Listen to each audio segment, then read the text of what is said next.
E eu resolvi convidar uma mulher para fazer uma rápida entrevista. E eu digo que você vai compreender melhor essa entrevista depois que terminar, e eu pedi para você abrir a Bíblia no texto que nós vamos meditar hoje e também domingo que vem. Dona Agar, vem aqui. Você vê pouco a Dona Agar. O Osnir vai ajudar a senhora. Obrigado, Osnir. Você vê muito pouco a Dona Agar, porque ela, como é idosa, ela tem quase 90, ela não vem muito aqui, tem dificuldade de sair à noite e tudo mais, não é? Mas, ó, pode subir. Vamos lá, eu ajudo de um lado, a bengala de outro e o Osnir do outro. Isso, ela está falando, trazer uma velha aqui em cima. Não, aí, vamos lá. Pode sentar ali, Dona Agar, naquele sofá bonito lá. Ó. Ali, ó. Aqui, ó. Aqui. Isso.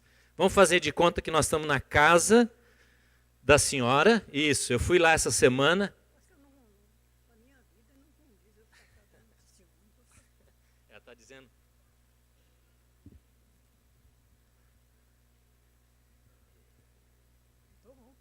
Ela está dizendo que a vida dela não condiz com o testemunho que eu estou pedindo para ela dar.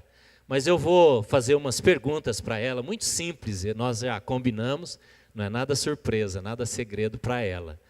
Mas a Dona Agar, ela é, naquilo que eu quero trazer no texto daqui a pouco, uma parábola viva. Jesus contava parábolas, histórias, né? E a Dona Agar, você vai ver que ela é uma história viva de um conceito, de uma experiência com Deus. Dona Agar, eu sei que a senhora tem muita coisa para contar, mas eu quero perguntar para a senhora, e o Osnir vai pôr o microfone aí, que a senhora conte para nós, que a senhora conte para nós o que aconteceu há muitos anos atrás, relacionado ao seu filho Ailton. A senhora teve um filho chamado Ailton. Eu queria que a senhora contasse, porque a maioria do povo da igreja não sabe o que aconteceu com Ailton. Tem que contar a morte dele? Isso, por favor. Sabe que eu estou rouca, sabe? A senhora está rouca? Eu tinha um filho, por nome de Ailton, único filho.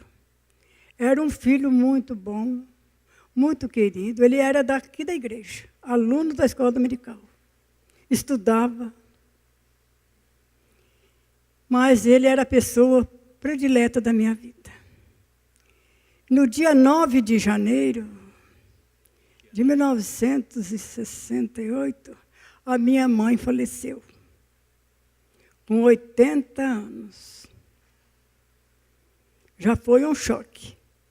Quando foi no dia 25 de janeiro do mesmo ano, o meu filho foi levar uma comida para um moço que estava trabalhando na roça. Pegou o cavalo e foi. Era mês de janeiro, estava um dia meio nublado, mas não estava com muito jeito de chuva. E ele demorou lá brincando com o rapaz, com os empregados, tinha muito luxo com ele. E de repente ameaça um temporal. Mas deu um raio tão forte que matou meu filho. Meu único filho. Esse menino era as delícias da minha vida. O que eu esperava na minha vida era esse filho. Morreu. Dona Agar, a senhora tinha então um filho de 17 anos, é isso que o Ailton tinha? Quantos anos ele tinha quando ele faleceu? Meu filho tinha 17 anos. 17 anos. Então, ela perdeu a mãe, dias depois perdeu o filho. Mas aconteceu uma outra coisa muito difícil, muito ruim, muito dura para a senhora também. O que aconteceu sofri muito, anos depois? Eu recebi uma bênção muito grande. A morte do meu filho me levou muito aos pés de Jesus. Eu tive um encontro com Deus. Eu não era assim uma pessoa bem convertida. Era crente, mas era uma crente que não ligava. Mas a morte do meu filho me levou a Jesus de um modo maravilhoso e eu ganhei muitas almas para Jesus. Quando eu estava feliz, que eu tinha recebido o conforto, porque eu chorei muito. Eu tive 1 ano e 7 meses em desespero com a morte do meu filho. Aí Deus me abençoou. Quando eu estava feliz, que estava tudo em ordem a minha vida, um moço que veio trabalhar na minha casa, morou muitos anos em casa, morou 8 anos comigo. Sabe o que ele fez? Por mandado do sogro e da sogra, matou meu marido. Meu marido morreu com 10 facadas. Tomou facada para as costas, facada assim na barriga. Olha, no meio daquele gozo que eu estava gozando, das delícias que eu tinha recebido do meu filho, que tinha ido com Jesus, e eu tinha ganhado muitas almas com a morte do meu filho, veio essa grande prova. Aí eu passei a ter muito ódio dessa gente. Aquela bênção que eu recebi, o inimigo tirou. Porque eu queria muito bem esse moço, mas ele foi muito ingrato para mim. Mandado do sogro e da sogra. Mataram o meu marido. Aí eu fiquei sozinha. Acabou filho e acabou marido.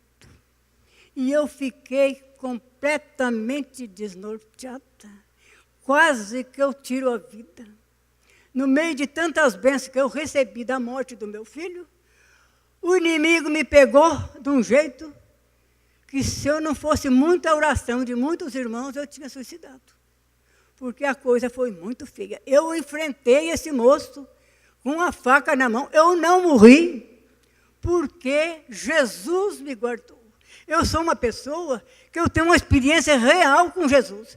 Quem me tirou das mãos desse moço foi o Senhor Jesus.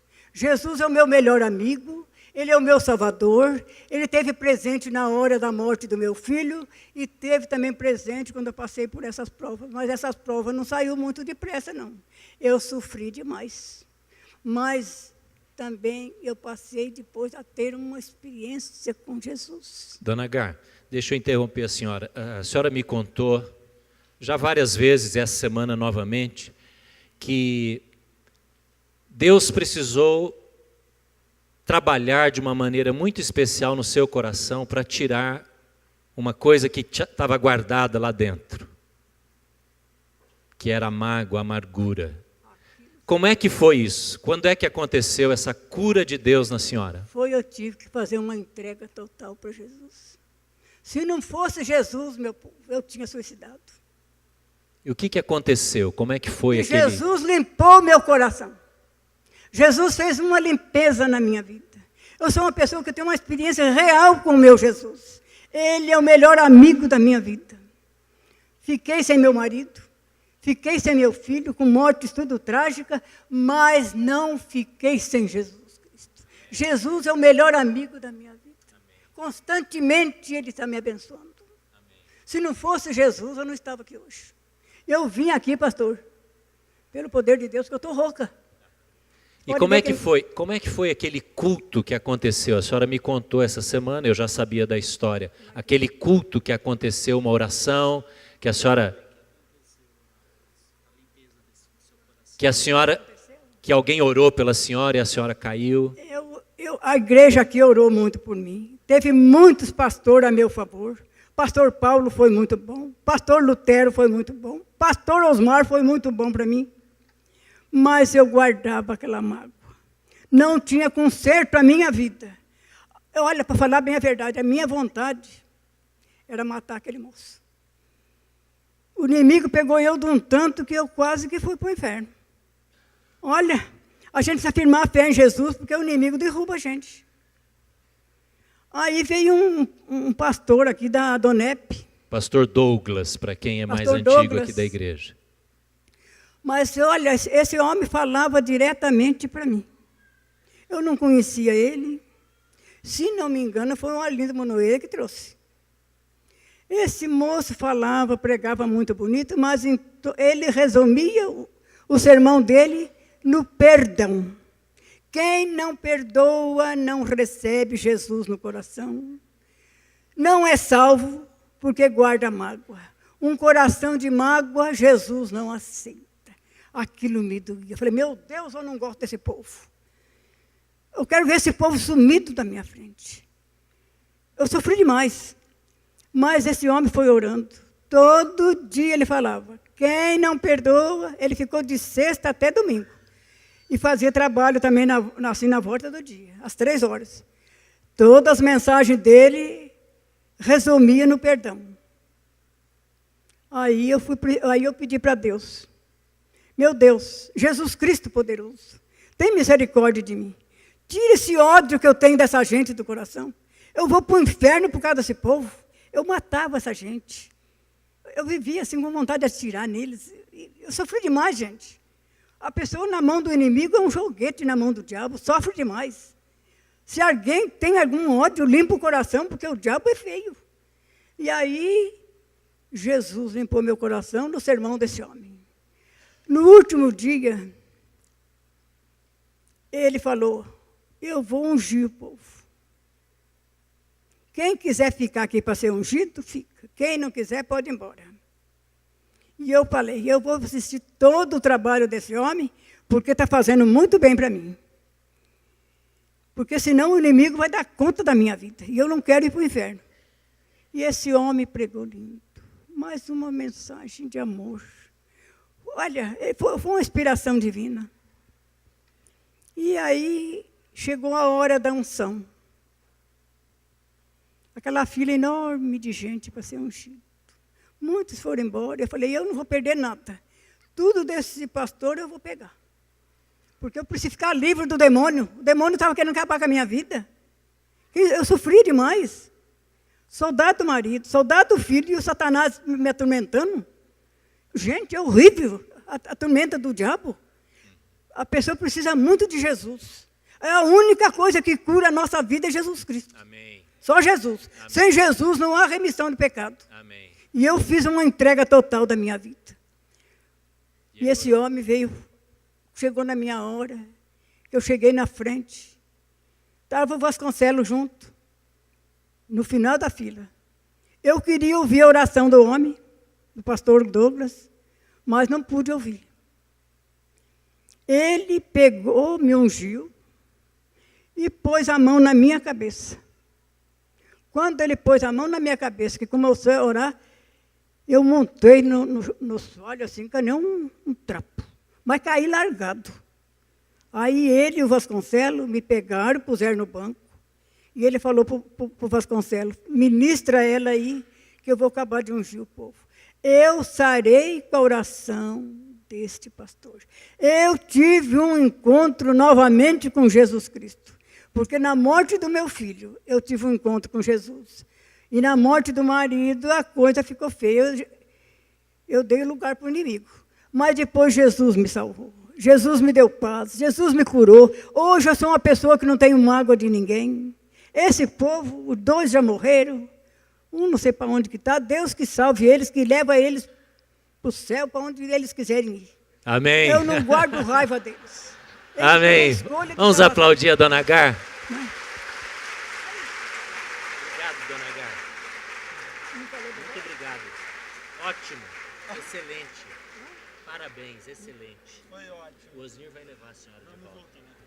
Ela quer continuar aqui agora. Gostou do sofá? Quer continuar aqui, Dona Agar? Não, brincadeira. Ela está falando que o Osnir é bonitinho, ela quer ir com ele. Ah lá, o filho era bonito como o Osnir, né? Alguém puder ajudar aqui também? Obrigado.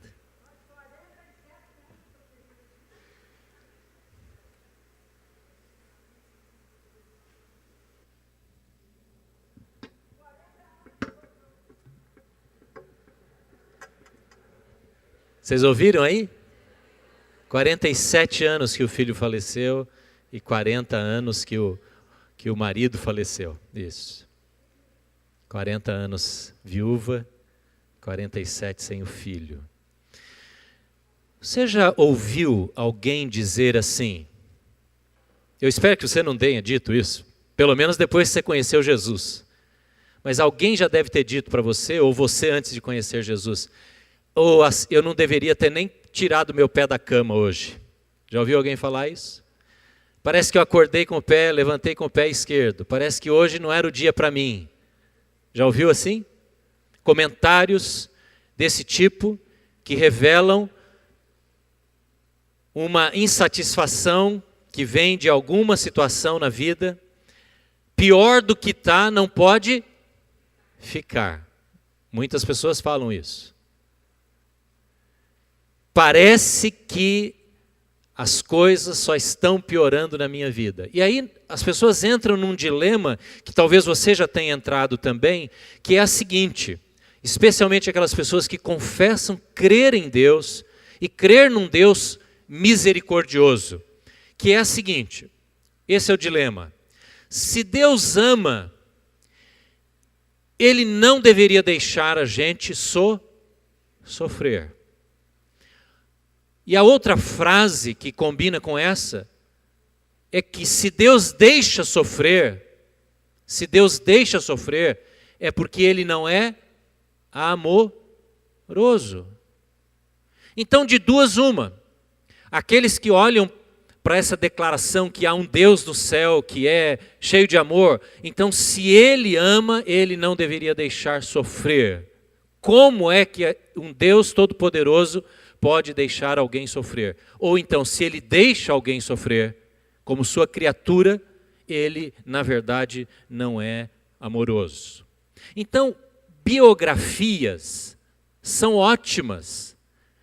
Biografias são ótimos exemplos para nos ajudar a entender como é que uma pessoa passa pelo sofrimento, pela dificuldade e vive uma experiência com Deus. Então a Dona Agar aqui é uma parábola viva.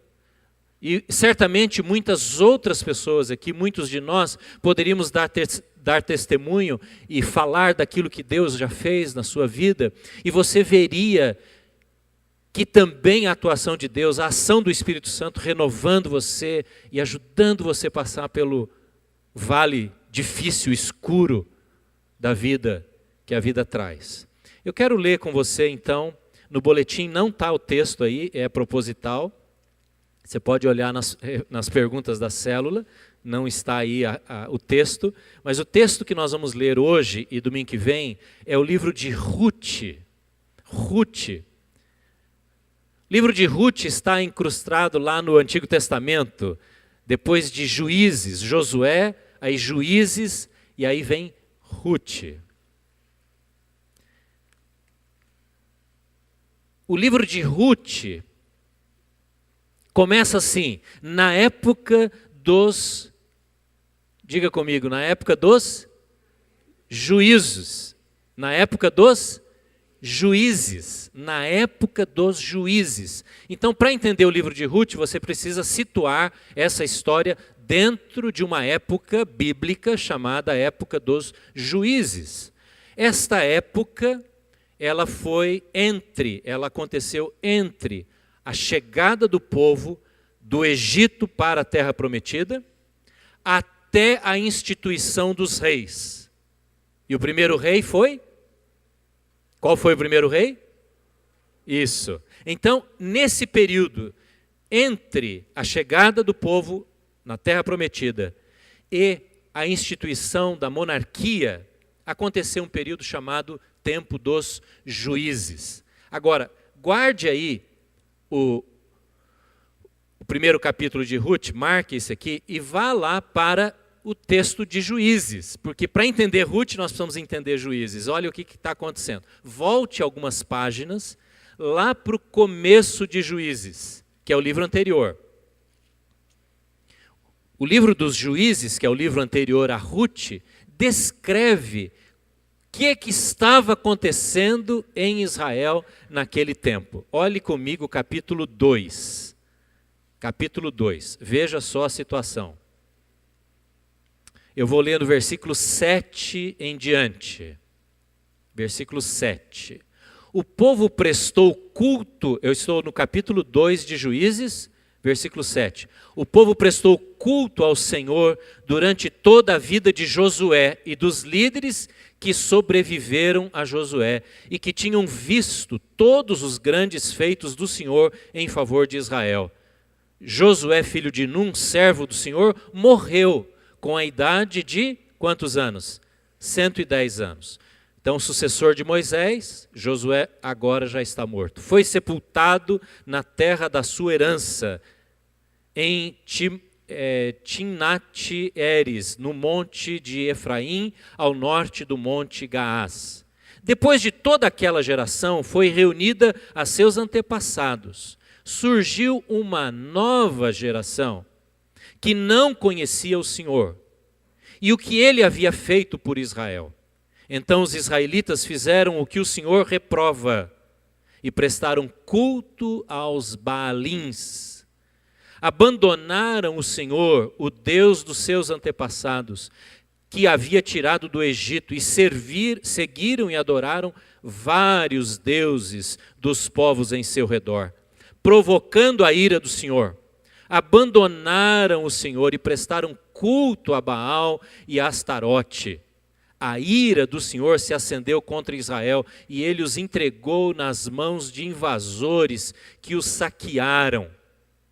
Ele os entregou aos inimigos e ao seu redor, aos quais já não conseguiam resistir. Sempre que os israelitas saíam para a batalha, a mão do Senhor era contra eles, para derrotá-los conforme lhes havia advertido e jurado. Grande angústia os dominava. Então o Senhor levantou juízes, que os libertaram das mãos daqueles que o atacavam. Mesmo assim, eles não quiseram ouvir os juízes, antes se prostituíram com outros deuses e os adoraram. Ao contrário dos seus antepassados, logo se desviaram do caminho pelo qual os seus antepassados tinham andado, o caminho da obediência aos mandamentos do Senhor.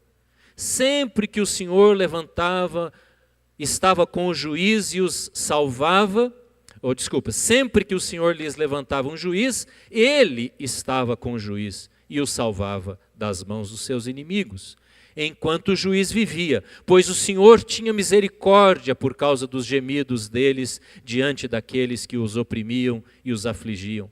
Mas quando o juiz morria, o povo voltava a caminhos ainda piores do que os caminhos dos seus antepassados, seguindo outros deuses, prestando-lhes culto e adorando-os. Recusavam-se a abandonar as suas práticas e o caminho obstinado. Por isso a ira do Senhor acendeu-se contra Israel, e ele disse: como este povo violou a aliança que fiz com os meus antepassados e não tem ouvido a minha voz, não expulsarei de diante dele nenhuma das nações que Josué deixou quando morreu. Eu as usarei, olhe bem, eu as usarei para pôr Israel à prova e ver se guardará o caminho do Senhor e se andará nele como fizeram seus antepassados.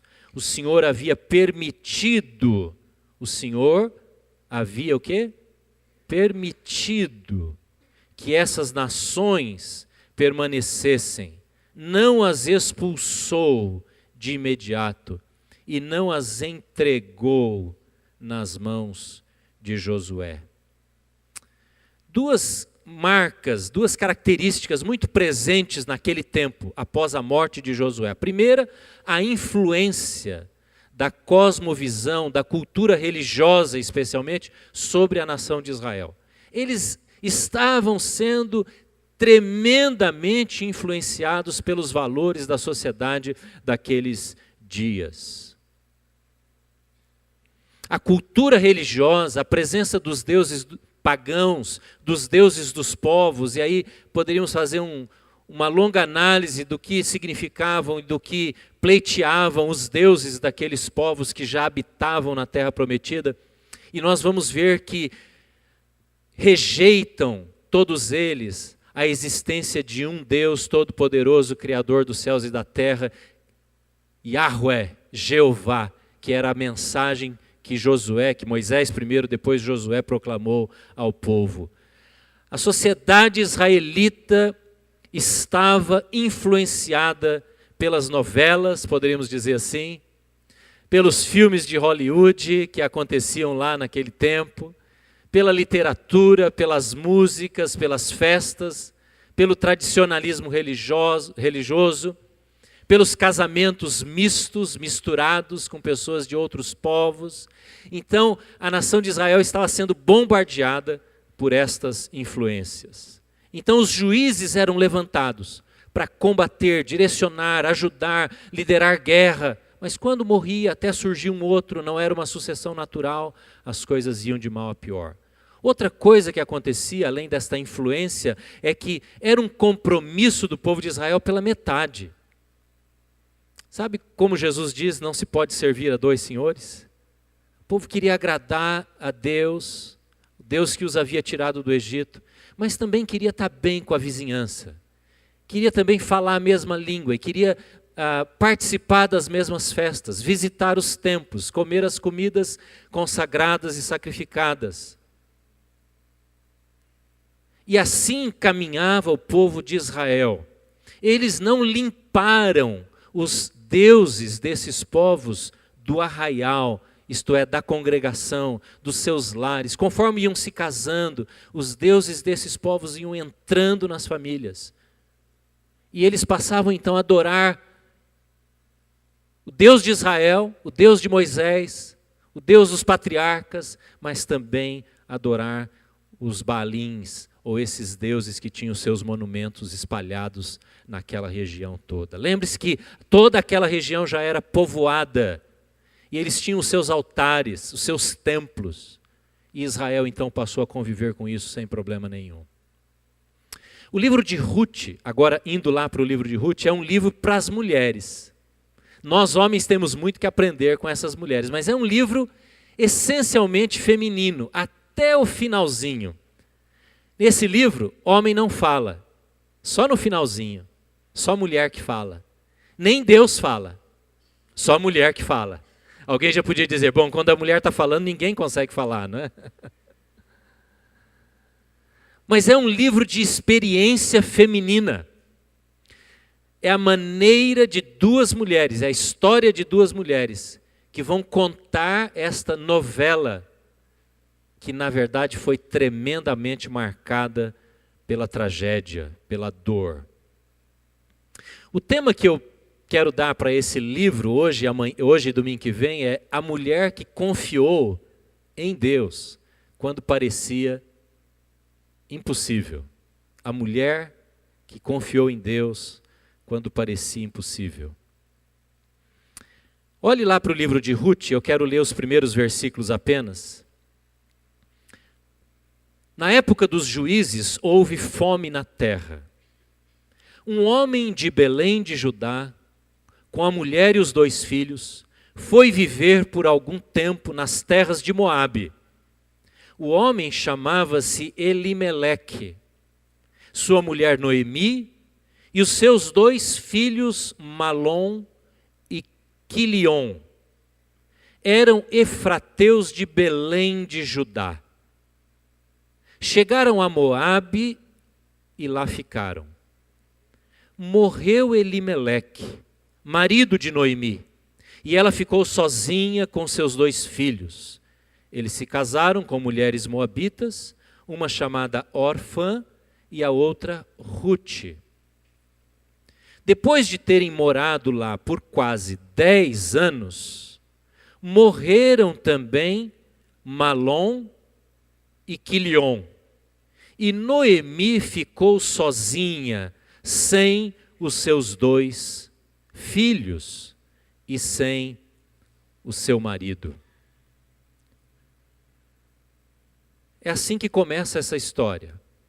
Uma família que morava em Belém, mas que porque houve fome na terra de Belém, esta família vai caminhando por 100 quilômetros, passa o Rio Jordão ao lado do Mar Morto e vai morar em Moabe, onde hoje seria a Jordânia. 100 quilômetros apenas. Mas um povo totalmente estranho a Israel. O povo de Moabe é caracterizado na Bíblia como um povo inimigo de Deus. Um povo que explorou no caminho, quando eles estavam entrando na Terra Prometida, guerreou com Israel e explorou Israel por 18 anos. Realmente foi um povo que prejudicou muito Israel. Passados alguns anos, acontece um período de fome lá em Israel, E este homem, Elimeleque, e a sua esposa Noemi, com 2 filhos, decidem ir em busca de comida e vão para a terra de Moabe. Muitos anos já haviam passado. Novas políticas de relacionamento entre as duas nações. Aliás, os moabitas eram descendentes de Ló. E novas relações estavam se estabelecendo, então Elimeleque foi para Moabe. É o que diz aqui. Agora, deixa eu dar a você o significado de alguns nomes. E você vai entender que na cultura oriental, naqueles dias, nomes comunicavam crenças, comunicavam fé, comunicavam perspectiva de vida, maneira de ver a vida, cosmovisão. O nome Elimeleque significa Eli, você sabe o que significa Eli? Meu Deus, Jesus não falou isso? Eli, Eli, lama sabachthani, lá na cruz. Então, Eli é meu Deus, ou Deus meu. E Meleque é rei. Então, Elimeleque significa meu Deus é rei. Olha que nome. Então, quando a mãe de Elimeleque, a sogra de Noemi, chamava aquele menino, chamava assim, ô meu Deus é rei. Ele não chamava de Elimeleque, não é? Como nós iríamos chamar hoje.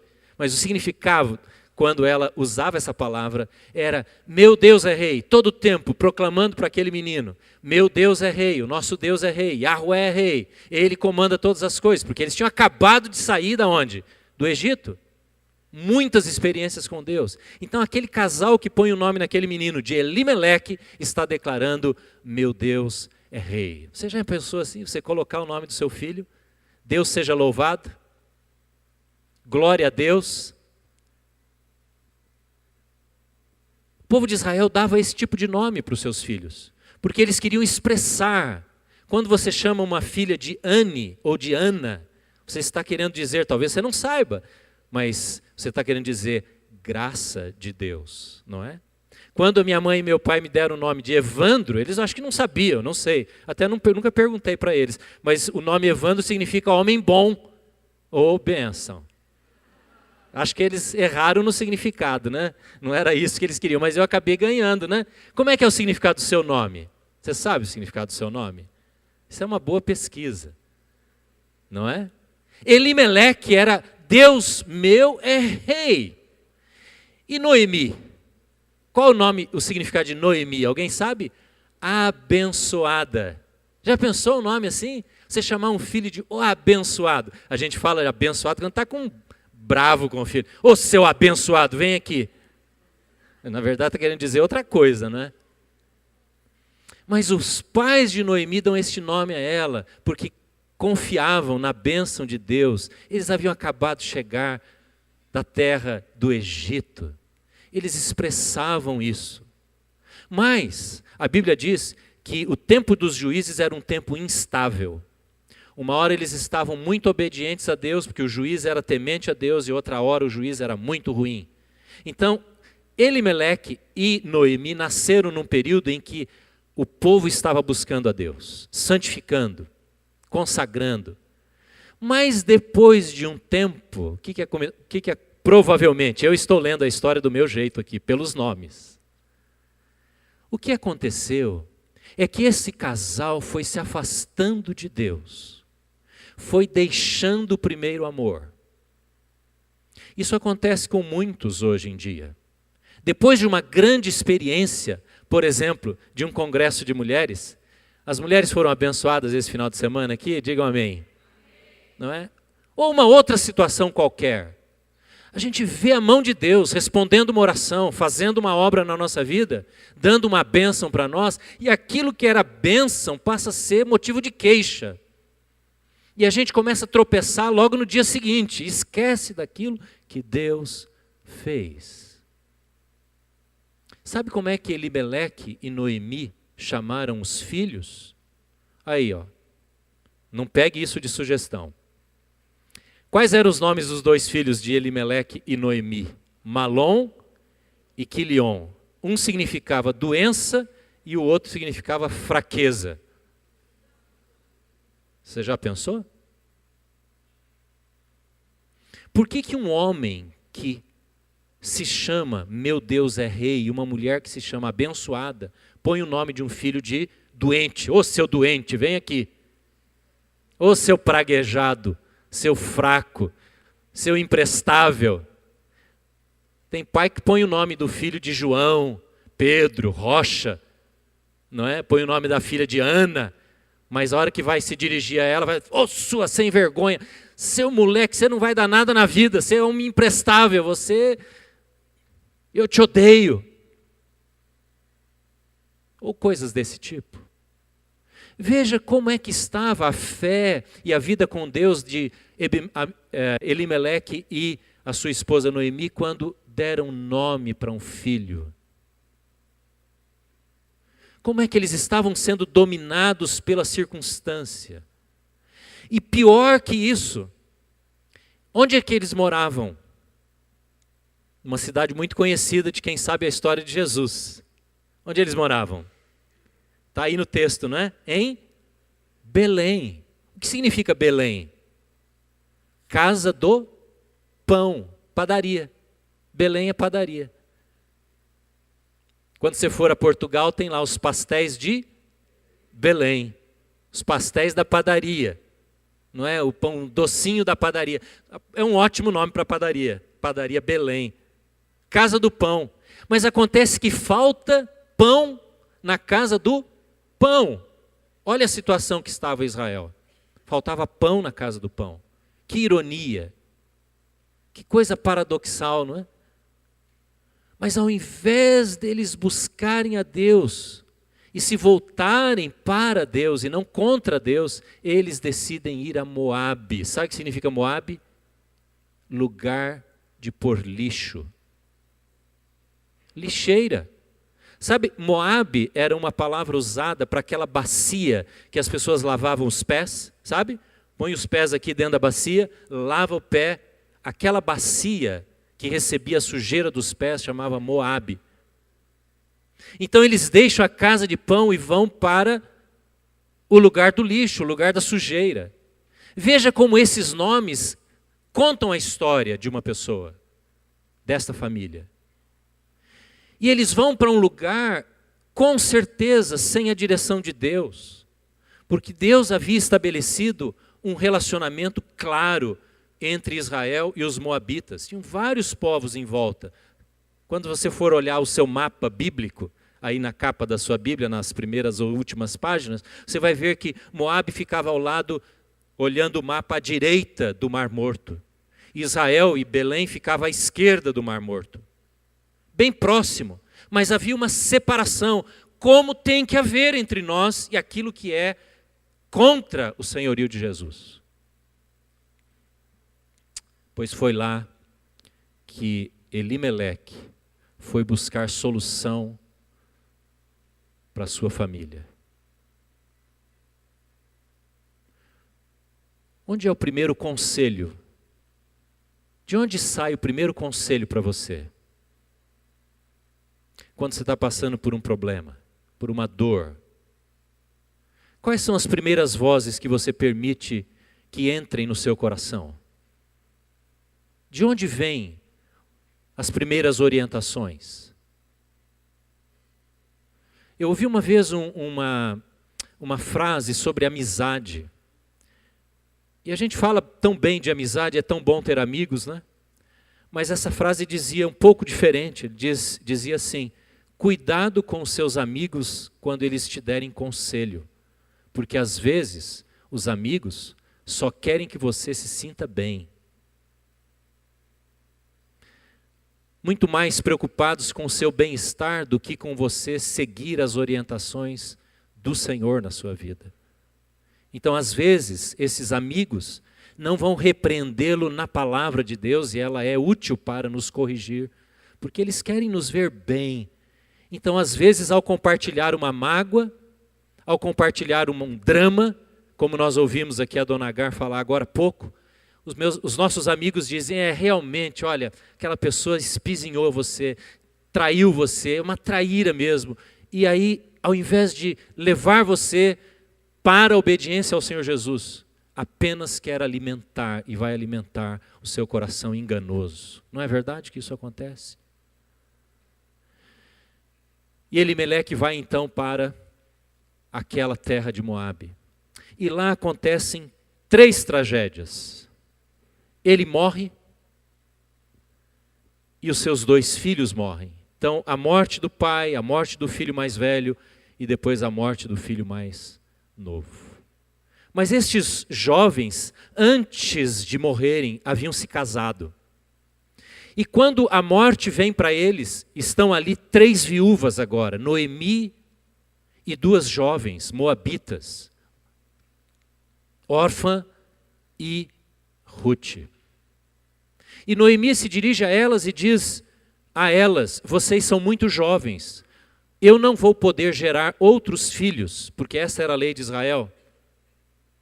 O filho mais novo se casava com a viúva, com a cunhada viúva, para dar linhagem, para dar continuidade ao nome do filho do irmão mais velho. Então, se os irmãos mais velhos haviam morrido, se ela tivesse outros filhos mais novos, eles teriam que casar com aquelas 2 viúvas. E ela diz a elas: eu não tenho filhos, e mesmo que eu os tivesse hoje, vocês não poderiam esperar até que eles se tornassem homens adultos. Fiquem aqui. Eu vou voltar para Israel, vou voltar para a minha terra. Uma mulher frustrada, magoada, doída, ressentida, sofrida. Você imagina quantos anos Noemi envelheceu naqueles 10 anos. Como seus cabelos ficaram brancos em 10 anos. Porque ela chega querendo pão, querendo alimento, querendo suprir necessidade da família, e ela ali em 10 anos perde o marido e perde os 2 filhos e fica sozinha. E você precisa saber que lá em Belém, de onde ela havia saído, ela havia perdido a sua propriedade. O marido de Noemi, Elimeleque, era proprietário de uma terra. Mas por causa do endividamento deste homem, e você só vai ver isso na leitura de todo o livro, ele perdeu a terra. Então essa mulher não tinha mais chance, oportunidade alguma como viúva e viúva sem filhos agora. Mas há uma declaração desta jovem, Ruth, porque esta jovem, mesmo em meio àquela situação, começa a ver Deus agindo. E às vezes aquilo que nós entendemos como sendo uma desgraça, as pessoas veem, uma tragédia, as pessoas veem como ação de Deus. Você já viu aqueles desenhos que você olhando de longe é uma coisa, depois você chega perto é outra coisa? Aquelas imagens. Você olha, parece que é a cabeça de um cavalo, e aí quando você olha bem de lado, é o rosto de uma mulher, ou é um homem. Já viu isso? É assim que as pessoas veem, às vezes, as nossas vidas. Quando nós estamos achando que uma coisa trágica está acontecendo, tem gente nos olhando. Tem gente olhando você, o seu testemunho em casa, a maneira como você trata os seus filhos, a maneira como você trata o seu cônjuge, como você trabalha, como você lida e lidera a sua empresa, como você trabalha com seus colegas. Está todo mundo olhando. Porque Jesus diz, não se põe uma luz escondida embaixo da mesa, coloca-se a luz lá no alto, para que ela brilhe e ilumine a todos que estão em volta. É assim que acontece. E Ruth está olhando aquela família. E alguma coisa que era estranho a Ruth, esta ação de um Deus misericordioso, ela começa a perceber, mesmo com a luta e a dor daquela mulher, sua sogra. Mesmo na própria dor dela, como esposa, como agora viúva, ela consegue ver Deus agindo. E ela diz o seguinte, quando Noemi pede para que ela fique. Ela diz, não, Noemi, onde quer que você for, o que ela diz? Eu irei. Onde quer que você pousar, eu pousarei. Onde quer que você morrer, eu também morrerei e serei sepultada ali. O teu Deus será o meu Deus. Aqui Noemi começa a ver a conversão a Deus da sua nora.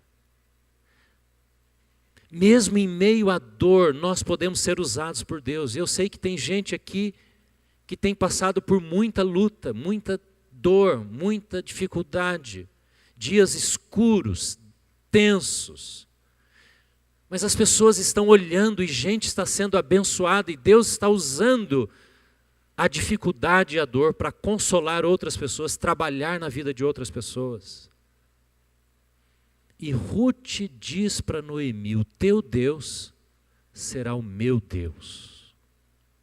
Eu estou compreendendo, começando a compreender, Ruth, qual o propósito de Deus na sua vinda para cá.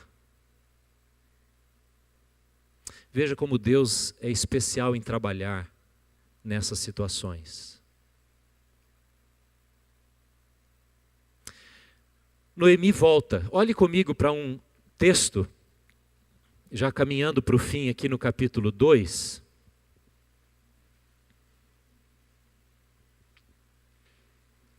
Quando Noemi volta para casa, e ela então decide voltar porque as notícias eram alvissareiras, eram boas. No final do capítulo 1, diz assim, versículo 19, leia aí comigo, por favor. Versículo 19. Quando Noemi viu que que Ruth estava de fato decidida a acompanhá-la, não insistiu mais. Prosseguiram, pois, estou no versículo 19 do primeiro capítulo, até Belém. Ali chegando, todo o povoado ficou alvoroçado por causa delas. Será que é Noemi? Perguntavam as mulheres. Mas ela respondeu. O que Noemi respondeu? Você pode ler comigo em voz alta? Não me chamem Noemi. Melhor que me chamem Mara. O que significa Mara? Amargura ou amarga. Pois o Todo-Poderoso tornou minha vida muito amarga. De mãos cheias eu parti, mas de mãos vazias o Senhor me trouxe de volta. Por que me chamam Noemi? Ela está dizendo, por que me chamam abençoada? Não quero que me chamem abençoada. O Senhor colocou-se contra mim, o Todo-Poderoso me trouxe desgraça. Deixa eu parar um pouquinho aqui. O Todo-Poderoso me trouxe desgraça. Procure aí nesse texto que nós lemos, quantas vezes aparece o nome Todo-Poderoso? Shaddai. Shaddai é a palavra para Todo-Poderoso. Quantas vezes? 2 vezes. Nesse versículo último que nós lemos e no anterior. Ela diz, não me chamem Noemi, me chamem Mara, porque o Todo-Poderoso me fez isso. Depois ela repete. Interessante que ela não fala El Shaddai, ela só fala Shaddai. El é a palavra para Deus. Eli, né? Meu Deus. E-L, Deus, com I, meu, possessivo. Então, El Shaddai significaria o Deus Todo-Poderoso. Ela não usa o Deus Todo-Poderoso. Ela só fala o Todo-Poderoso. Por que ela está jogando com o nome? Porque ela está tão amarga que Deus deixa de ser Deus Todo-Poderoso. Porque ela estaria usando o nome próprio de Deus, El. E ela só fala uma característica de Deus, Todo-Poderoso, Shaddai. Será que não é porque esta mulher está tão distante de Deus que ela se dirige a Deus não como um pai, como um Deus presente? Porque muitos nomes de Deus levam El na frente. El Elyon, El Shalom, El Shaddai. Mas ela se dirige a Deus como alguém que é todo-poderoso, quase que como ironia na sua boca e na sua voz, dizendo, este Deus me fez muito mal. E por que um Deus todo-poderoso faz tanto mal assim? Permite isso. Gente, eu ouço isso o tempo todo e você também. Como que um Deus amoroso, um Deus todo-poderoso permite que os seus filhos sofram? Mas ela em momento algum, talvez faça essa pergunta, como é que eu e o meu marido nos desviamos de Deus? Por que nós demos aos nossos filhos o nome de doente e fraco? Por que nós abandonamos a casa de pão ao invés de perseverar ali e fomos para Moabe, onde Deus havia dito, não se unam a eles? Ela não faz esse tipo de pergunta, porque ela está tola, ela está insensata, ela está com o coração amargo. O coração amargo nos leva a conclusões enganosas. Há um versículo em Provérbios que fala exatamente isso. O coração amargo nos deixa tolos. Cuidado com o coração amargo. Nós ouvimos um testemunho aqui de muitos anos. Um coração amargurado. E será que ela não tinha motivos, a dona Agar, para ter esta amargura no coração? Qualquer pessoa iria dizer, certamente sim, como é que pode? Contra Deus porque mandou um raio, e contra a pessoa porque esfaqueou o marido. Mas o coração amargo nos deixa insensíveis a Deus. E quando Noemi chega de volta a Belém, ela reage desta maneira, esparramando todo mundo, afastando todo mundo dela. Não é assim um coração amargo? Afasta todo mundo, já acorda dando, não é, patadas das pessoas ao lado, falando aquilo que não deve, tratando as pessoas com falta de amor. O problema não é a relação com a pessoa, o problema é como enxergamos Deus. Como enxergamos Deus? Se não conseguimos nos dirigir a Deus e dizer, Deus, eu sei que o Senhor me ama. Como tem gente que tem dificuldade em falar isso para Deus? Eu sei que o Senhor me ama. Porque não combina na cabeça e no coração dessas pessoas amor de Deus com luta e sofrimento. Não combina. Eu quero convidar você a fazer 3 coisas hoje. Nós vamos orar e vamos terminar. A primeira coisa que eu quero convidar você a fazer é levantar uma placa escrito, cuidado com a amargura. Você podia levantar essa placa no seu coração hoje. Cuidado com a amargura. Talvez você poderia pôr outra palavra na mesma placa. Cuidado com a queixa, com a murmuração, com a reclamação. Cuidado com a ingratidão. Cuidado com os questionamentos, com as dúvidas com relação a Deus. Cuidado com a maneira ingrata e desrespeitosa e sem temor, como às vezes você se dirige a Deus, questionando, brigando com Ele. Cuidado. Luz vermelha, cuidado, cuidado. Essa é a mensagem de Noemi. É tão fácil entrar por esse caminho da amargura. E é certo que você não vai falar como Noemi. Noemi foi honesta, não é? Por isso que depois ela foi curada. Deus teve misericórdia dela. Domingo que vem a gente vai ver o que acontece com ela.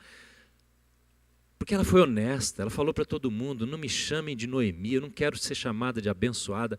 Ela foi tratada porque ela abriu o coração. Talvez você precise abrir o coração. Olha, a placa está aqui, ó, a luz está piscando, a placa está erguida.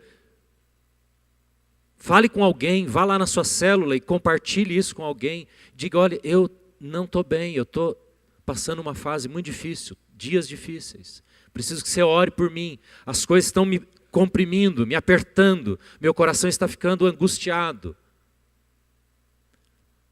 Deixa a placa erguer. Cuidado com essas coisas. São enganosas. Nosso coração é enganoso. A segunda coisa que eu quero convidar você a pensar no final agora é o seguinte. Tem alguma coisa na sua vida, alguma área na sua vida que você pode estar abandonando a casa do pão e bebendo água na casa do lixo, na bacia do lixo, comendo na bacia do lixo? Jesus disse, eu sou o pão da vida. Jesus não está falando de igreja, não está falando de religião, não está falando de dogma, não está falando de doutrina, está falando de relacionamento. Eu sou o pão da vida. Por isso que Jesus nasceu em Belém. Não é? Então, quando ele disse isso, as pessoas sabiam muito bem de onde ele havia vindo. Você está comendo em Jesus, ou de Jesus, ou você está bebendo e comendo nas fontes podres, sujas, imundas que o mundo oferece? Onde você tem buscado apoio, orientação, segurança para curar, para tratar do seu relacionamento com alguém? Em casa, com o marido, com os filhos, com a esposa, a maneira como você está lidando com o dinheiro, a maneira como você quer vencer um hábito, talvez envolvido em pornografia, e você não consegue, você está comendo do lixo, você está bebendo das águas podres. E Jesus está dizendo, eu sou o pão da vida. Então nós precisamos ir a Jesus e dizer, Jesus, eu quero comer do Senhor, da tua mesa, da tua presença, eu quero me arrepender, quero comer do Senhor. Nós somos pressionados o tempo todo, não é? As mulheres, os homens, para olharmos a vida e nos alimentarmos das fontes sujas e dos lixos que estão aí ao nosso lado. Jesus está dizendo, venham a mim, comam de mim, se alimentem de mim. Quero convidar você a pensar, como é que se alimenta você casado? Como é que você está alimentando o seu casamento? Com oração, todo dia, ou não é? Se esforçando para todo dia orar juntos, para cuidar um do outro, para ler a Bíblia, mandar um versículo para sua esposa, para o seu marido, ou é filminho de WhatsApp? Só piadinha, brincadeirinha, historinha. Como é que se alimenta a sua casa? Você que tem filho pequeno aqui, você alimenta o seu filho indo à cama dele à noite, contando uma história da Bíblia e lendo a palavra e orando com ele? Ou você deixa ele dormir na televisão, assistindo filminho, ou no laptop, ou no iPad, sei lá o quê? Não é? Onde estamos comendo? Onde os nossos filhos estão comendo? Onde a nossa família está comendo? Em Jesus ou nas coisas que estão por aí? De vez em quando não tem problema nenhum, todo mundo dormir na sala assistindo filme, não é? Esses dias eu estava falando com uma família aqui que tem a noite de todo mundo dormir junto. Que gostoso, né? Aquela farra, aquela bagunça com as crianças. Mas na sua rotina, o que você come? O que a sua casa come? E às vezes já tão preocupado, né, com a comida sem sal, ou com a dieta, ou com isso, com aquilo, mas espiritualmente estamos comendo lixo. Como Elimeleque foi comer em Moabe. Do que você come? Onde vem o seu alimento espiritual? Eu quero terminar, já deu o nosso tempo e vamos orar agora e vamos nos apresentar diante de Deus. Placa de cuidado. Placa de cuidado. Será que tem alguma placa na minha vida hoje, na sua vida? Cuidado, cuidado, Evandro. Tem placas na minha vida. Eu quero que Deus acenda bem luzes, bem forte essa luz aqui, esse farol. Pisque bem forte na minha consciência. Tem alguma na sua? Abaixe a sua cabeça e vamos orar.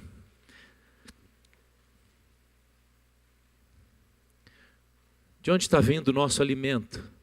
De Belém, daquele que nasceu e é o pão da vida, é o alimento para nós. Buscamos nele, na sua palavra, na comunhão, no arrependimento, na confissão, no louvor, na adoração, na entrega, na santificação da vida. Ou estamos buscando nas fontes rotas, podres, que bombardeiam a nossa casa, a nossa vida, a nossa mente, o nosso trabalho, os nossos valores, as nossas escolhas. Vamos nos apresentar diante do Senhor agora. Tem um tempo de oração. Peço para o Espírito Santo levantar alguma placa no seu coração, se for preciso. Peça para Deus mostrar pelo Espírito Santo também se há alguma comida podre, algum lugar roto, estragado, onde você está se alimentando e está gastando mais tempo com essas coisas do que com o Senhor,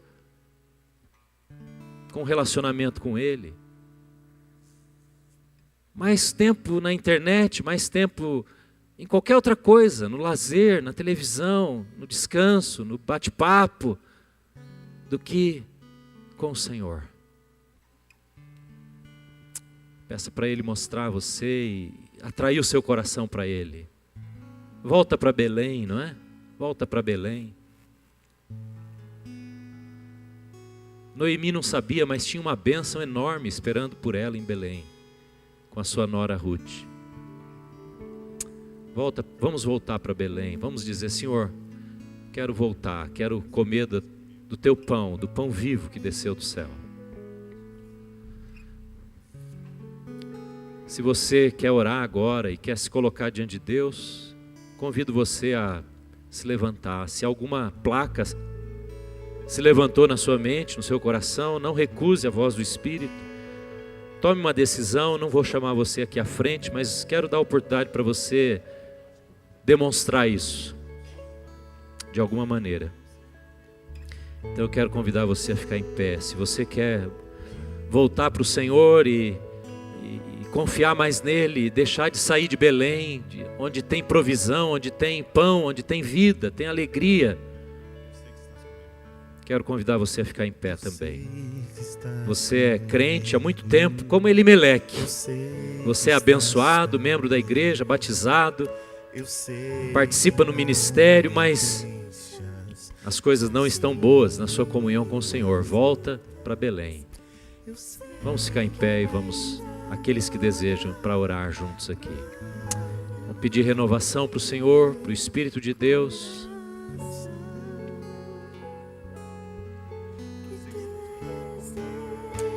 Esteja orando aí onde você está em pé.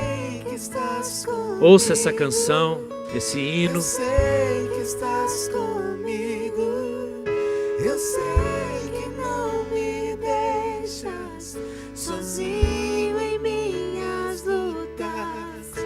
Eu sei que vens agora pra gravar em meu coração que tu és Deus, és minha salvação.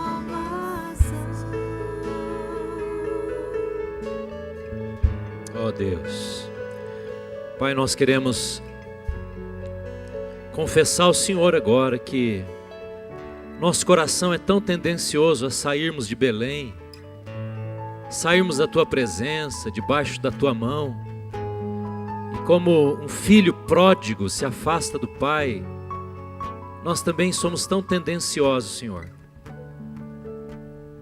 a nos esquecermos do que o Senhor já fez na nossa vida e voltamos as nossas costas para o Senhor. O Senhor nos tem chamado abençoados e nós muitas vezes temos ingratidão no coração.